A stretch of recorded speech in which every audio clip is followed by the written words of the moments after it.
In this video, I will be walking you through the longevity risk insight in Voyant.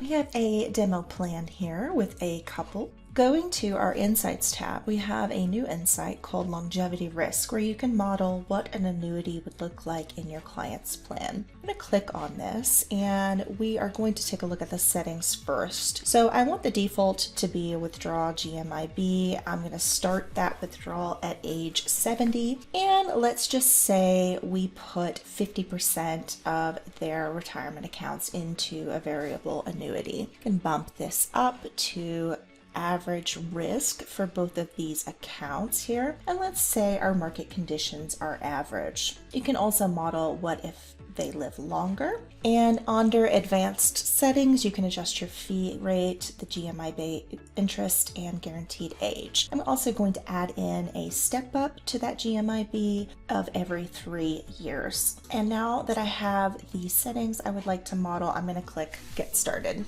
Taking a look at this, we can immediately see that the estimated estate value at the end of the plan is going to be $4.9 million, and the estimated income that they get from this variable annuity in retirement starting at age 70 is going to be $62,391. If we click on the details, we can see that planned withdrawal in yellow coming into the plan and then stepping up every 3 years in the plan until that ends around age 85. And if we compare it to the base plan, so we have our insight results up here with the variable annuity payments, we can see that they have the ability to meet their basic expenses with that Social Security and variable annuity payments. In case there was ever any trouble with the market, they would have a